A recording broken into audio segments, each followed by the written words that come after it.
আপনার dream eleven যদি আপনি লগ ইন করতে না পারেন, যেখানে নেটওয়ার্ক প্রবলেম চলে আসে, অথবা আপনার যে ড্রিম ইলেভেন রয়েছে সেটা লগ ইন রয়েছে কিন্তু আপনি ওপেনই করতে পারছেন না, মানে ওপেনই হচ্ছে না, সামথিং ওয়েন্ট রং প্রবলেম চলে আসে, যদি এসে থাকে আজকের এই ভিডিওটির মাধ্যমে আপনার এই সমস্যা আপনি সহজেই সমাধান করে নিতে পারবেন। এর জন্য আপনাকে অবশ্যই ভিডিওটি প্রথম থেকে শেষ অবধি থাকার অনুরোধ করব, এবং নতুন হয়ে থাকলে অবশ্যই চ্যানেলটিকে সাবস্ক্রাইব করার সাথে অল নোটিফিকেশন অন করে রাখবেন।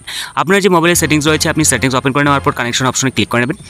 এরপর আপনি একেবারে নিচের দিকে আসলে স্ক্রল করে দেখতে পাবেন ডাটা ইউজেস রয়েছে, আপনি এই অপশনে ক্লিক করে নেবেন। এই অপশনে ক্লিক করে নেওয়ার পর একটু নিচের দিকে আসলে দেখতে পাবেন অ্যালাউড নেটওয়ার্কস ফর অ্যাপস রয়েছে। এখানে আপনাকে ড্রিম ইলেভেন অ্যাপ্লিকেশনটি রয়েছে সেটা আপনাকে খুঁজে নিতে হবে। এরপর আপনি এখানে সিলেক্ট করে নেবেন। করে নেওয়ার পর আপনি এখানে রয়েছে মোবাইল ডাটা অর ওয়াইফাই, ঠিকই রয়েছে, ঠিক আছে। যদি কোনো কারণে ওয়াইফাই থাকে ডিফল্টভাবে, তাহলে আপনি মোবাইল ডাটা অনলি অথবা মোবাইল ডাটা অ্যান্ড ওয়াইফাই করে নেবেন, ঠিক আছে।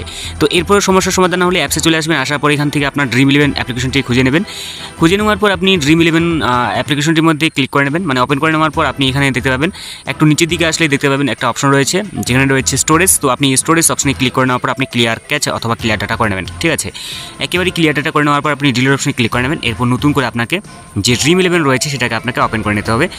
এরপরেও যদি আপনার না হয় তাহলে আপনার যে ড্রিম ইলেভেন অ্যাপ্লিকেশনটি রয়েছে সেটাকে আপনাকে ইনস্টল করে নিতে হবে। এরপর আপনি ইনস্টল করে নেওয়ার পর আপনি লগ ইন করে নেবেন। গেট স্টার্টেড অপশনে ক্লিক করে নেবেন। এরপর আপনার যে মোবাইল নাম্বার রয়েছে সেই মোবাইল নাম্বার বসিয়ে দেওয়ার পর বক্সে চেক আউট করে নেবেন। এরপর কন্টিনিউ অপশনে ক্লিক করে নেবেন। এরপরেও যদি আপনার এই সমস্যার সমাধান না হয়ে থাকে তাহলে আপনি অবশ্যই অন্য মোবাইল থেকে একবার ওয়াইফাই নিয়ে লগ ইন করে নেবেন। একবার লগ ইন করা হয়ে গেলে আপনার যে সমস্যা থাকবে সেই সমস্যা কিন্তু একেবারেই মুছে যাবে, মানে আপনার যে সমস্যা এই সমস্যা কিন্তু সমাধান হয়ে যাবে।